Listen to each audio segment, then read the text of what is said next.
नमस्कार साथियों, आप सभी का स्वागत है सक्सेस स्टेप्स में। आज हम लोग पार्ट टी के माध्यम से निमाड़ के पेरिस के नाम से जाने जाने वाले जिला बड़वानी के बारे में कुछ समझेंगे। इसमें परियोजना, नदी आदि चीज़ें को हम लोग समझेंगे, तो जुड़े रहिएगा साथियों। हमारी जिलेवार सीरीज चल रही, जिसमें हम लोगों ने धार, झाबुआ, अलीराजपुर जिले को पढ़ चुके हैं और बड़वानी आधा जिला पढ़ चुके हैं। इसके साथ साथियों हम लोग अगला जिला शुरू करेंगे, खरगोन जिला। तो जुड़े रहिएगा साथियों। टॉपिक बड़ा है, थोड़ा समय लगेगा, लेकिन हम लोग इसे समाप्त करेंगे।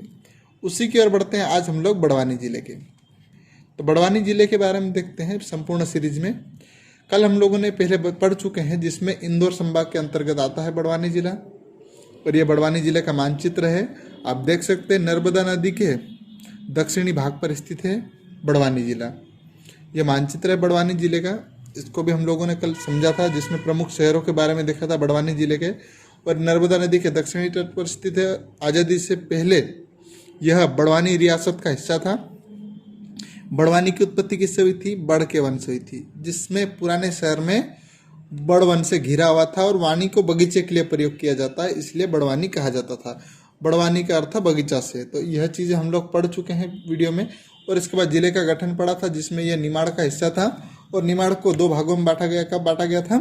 1998 25 मई को, जिसमें पूर्व और पश्चिम के निमाड़ के भागों में बांटा गया, जिसमें खरगोन और बड़वानी जिले को निर्माण हुआ। आगे हम लोग देखेंगे इसकी भौगोलिक स्थिति भी हम लोगों ने देखा था, जिसमें किसमें आता है? यह मध्य उच्च प्रदेश के अंतर्गत आने वाले नर्मदा सोन घाटी के अंतर्गत आता है। जो भौगोलिक स्थिति के बारे में हम लोगों ने समझा, उसमें पहले पढ़ चुके हैं।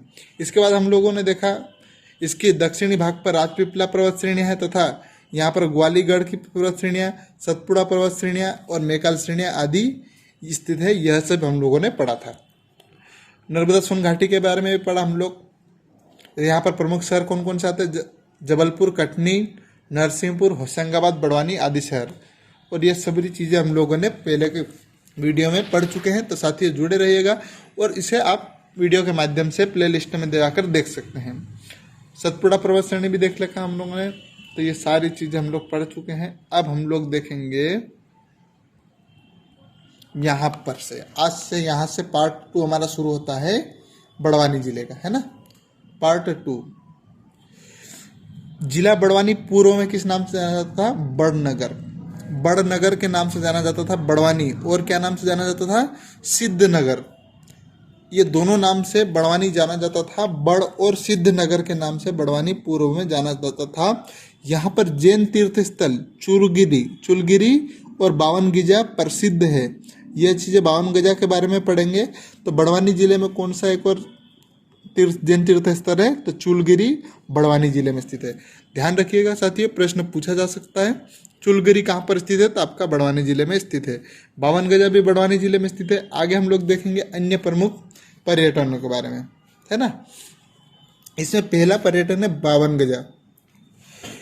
52 गजा मध्य प्रदेश के बड़वानी जिले की सतपुड़ा पर्वत श्रृंखला के स्थित एक प्रसिद्ध जैन मंदिर है। आप देख सकते हैं, ये 52 गजा की तस्वीर है। और यहाँ पर मुख्य आकर्षण केंद्र 12वीं शताब्दी में पहाड़ से काटकर निर्मित प्रथम जैन तीर्थकार थे ऋषभदेव। इनकी विशाल प्रतिमा स्थापित है, जो कि कितनी है? 84 फीट ऊंची है। आप ये प्रतिमा देख सकते हैं। यही जैन धर्म के प्रथम तीर्थकार भगवान ऋषभदेव की प्रतिमा है। यहाँ पर 52 गजा इसलिए नाम रखा गया क्योंकि 52 हाथ ऊंची प्रतिमा है, तो इसीलिए 52 गजा के नाम से जाना जाता है। और फीट में कितनी है? 84 फीट ऊंची है। इसकी जीर्णोद्धार की प्रक्रिया कब हुई थी? 1223 में पहली बार हुई थी।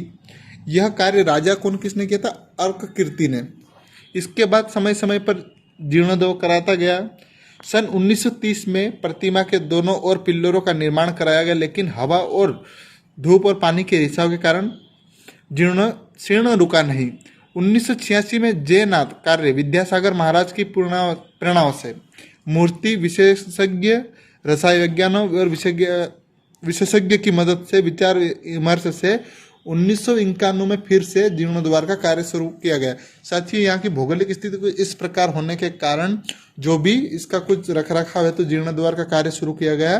तो ये 1930 में शुरू किया गया था, जो लेकिन पूरा नहीं हो सका। लेकिन 1986 में पुनः जैनाचार्य जो है विद्यासागर महाराज के और अनेक विशेषज्ञ से चर्चा होने के बाद इन्होंने 1991 में पुनः यह कार्य संपन्न हुआ।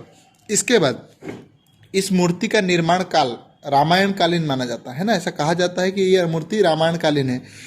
20वें तीर्थकार मुनि सर्वतनाथ के समय यह पूर्ण हुई थी।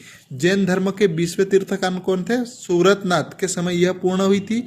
इसके निर्माणकर्ता का नाम कहीं पर उत्कीर्ण नहीं है, यहाँ पर कहीं लिखा नहीं है कि किसने निर्माण किया है। फिर भी इसके सिद्ध क्षेत्र होने के बारे में पता कहा जाता है। रावण का भाई कुंभकर्ण और रावण के पुत्र मेघनाथ को यहाँ मोक्ष की प्राप्ति हुई थी, ऐसा कहा जाता है। जो रावण का भाई है कुंभकर्ण और रावण के पुत्र मेघनाथ है, इनको यहाँ पर मोक्ष की प्राप्ति हुई थी। इनका चुलगिरी एक विशाल भव्य जिनाशालय है, जो कि चुलगिरी हम लोगों ने शुरू में ही पढ़ा था। वहाँ पर जिनालय है। रावण की पटरानी मंदोदरी ने यहाँ पर 80,000 विद्यार्थियों को एक साथ अर्घ्य दीक्षा ग्रहण की थी। किसने?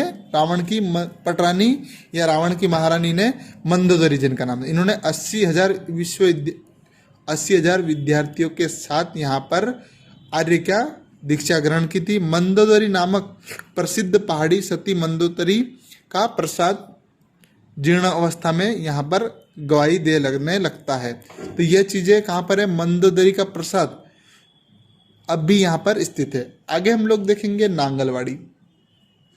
तो यह प्रसिद्ध भिलट देव का मंदिर है, जहाँ पर मध्य प्रदेश के महाराष्ट्र और मध्य प्रदेश की सीमा पर स्थित नांगलवाड़ी अत्यंत दर्शनीय और सुंदर स्थान है और सतपुड़ा हिल रेंज में स्थित है। पहाड़ी की चोटी पर बहुत प्रसिद्ध भिलट देव मंदिर यहाँ पर स्थित है। तो यह नांगलवाड़ी प्रसिद्ध मंदिर पूछा जा सकता है तो कहाँ पर स्थित है? बड़वानी जिले में। आप देख सकते हैं तस्वीरों के माध्यम से बड़वानी जिले में नांगलवाड़ी का भिलट देव मंदिर। आगे हम लोग देखेंगे तो यहाँ के बहुत सारे प्रमुख कार्य हुए, जिसमें भीमा नायक, ख्वाजा नायक, सीताराम कंवर, रघुनाथ मंडलई, यह लोग बड़वानी के महान क्रांतिकारी थे और आज़ादी की स्वतंत्रता में इन्होंने महत्वपूर्ण योगदान दिया था। आगे हम लोग देखेंगे तो भीमा नायक के बारे में चर्चा करेंगे, जिन्हें निमाड़ के रॉबिन हुड के नाम से जाना जाता है। तो निमाड़ के रॉबिन हुड के नाम से किसे जाना जाता है? तो होना चाहिए आपका उत्तर भीमा नायक को। भीमा नायक को निमाड़ का रॉबिन हुड के नाम से जाना जाता है और इन्होंने 1857 के प्रथम स्वतंत्रता संग्राम में अंग्रेजों के विरुद्ध इन्होंने आज़ादी में अपना प्रमुख योगदान दिया था। अंग्रेज सरकार द्वारा इनके दोष सिद्ध होने पर उन्हें पोर्ट ब्लेयर और निकोबार में रखा गया था। अंग्रेजों ने इन पर आरोप सिद्ध कर दिया था। तो इसके बाद इन्होंने दमन और दीप में इन्हें पोर्ट ब्लेयर और निकोबार में रखाया गया, जहां पर भीमा नायक की मृत्यु कब हुई थी? 29 दिसंबर 1876 को पोर्ट ब्लेयर में इनकी मृत्यु हो गई थी और यह शहीद हो चुके थे। इसके बाद कहा जाता है कि आज़ादी की जंग में भीमा नायक ने अकेले अपने बूते पर अंग्रेजी शासनों की चूल्हे हिला दी थी। अंग्रेजी भीमा नायक के नाम से कांपते थे तथा इन्होंने आदिवासियों को एकजुट करने का काम किया था। किसने किया था? भीमा नायक ने। इनके नाम से अंग्रेज भी कांपते थे और बड़वानी इनका कार्य क्षेत्र रहा और वर्तमान में महाराष्ट्र खानदेश क्षेत्र तक इनका कार्यकाल रहा।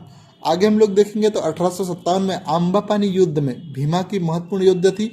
आम्बापानी युद्ध में इसके बाद अंग्रेज जब भीमा को सीधे नहीं पकड़ पाते थे, उन्होंने किसी करीबी की मुखबरी से पकड़ा था धोखे से। जब तात्या टोपे निमाड़ में आए थे तो उनकी मुलाकात भीमा से हुई थी, भीमा नायक से। और उस दौरान उन्होंने, जो भीमा नायक है, इन्होंने तात्या टोपे को नर्मदा पार करने में सहयोग किया था। तो साथियों बहुत महत्वपूर्ण है, जिन्हें निमाड़ के रॉबिन हुड के नाम से जाना जाता है। कौन है? भीमा नायक। इनका जन्म हुआ था धाबा आवड़ी गांव में, बड़वानी जिले के 10 किलोमीटर दूर स्थित है। आगे हम लोग देखेंगे यहाँ पर अन्य महत्वपूर्ण स्थल की बात करते तो भौरगढ़ का किला और सेंधवा का किला बड़वानी जिले में प्रमुख स्थान है। अन्य भी जिनके बारे में ज़्यादा जानकारी नहीं है साथियों, तो यह सेंधवा का किला और भौरगढ़ का किला बड़वानी जिले में स्थित है। आगे हम लोग देखेंगे यहाँ पर नदी व सिंचाई परियोजना की बात करते हैं तो नदी और सिंचाई परियोजना यहाँ पर एक ही परियोजना है, लोअर गोई परियोजना। वैसे तो नर्मदा नदी का पानी संपूर्ण बड़वानी जिले को प्राप्त होता है, लेकिन लोअर गोई परियोजना जो बड़वानी जिले में लोअर नदी है, गोई नदी, इस पर स्थित है और यह सिलावस के पास ग्राम पेनापुतला में स्थित है। आप मानचित्र में देख सकते हैं। और यही लोअर गोई परियोजना है, जिसका अन्य नाम क्या है, शहीद भीमा नायक परियोजना के नाम से भी जाना जाता है। तो आप देख सकते साथियों, ये डैम का फोटो है और जो बड़वानी जिले के निमाड़ के रॉबिनहुड के नाम से जाने जाते हैं शहीद भीमा नायक, और इन्हीं के नाम पर यह डैम का नाम रखा गया और यह परियोजना बड़वानी जिले में स्थित है। तथा लोअर गोई नदी कहाँ पर बहती है, तो आपका उत्तर होना चाहिए बड़वानी जिला। आगे हम लोग देखेंगे साथियों अन्य जिलों के बारे में भी। अगला जिला हम लोग खरगोन जिले के बारे में देखेंगे। साथियों जानकारी यहीं तक थी। जानकारी अच्छी लगी तो लाइक और शेयर जरूर करें। धन्यवाद साथियों। और चैनल पर आप नए हो तो इस चैनल को सब्सक्राइब करें। यहीं समाप्त करते हैं। जय हिंद, जय भारत।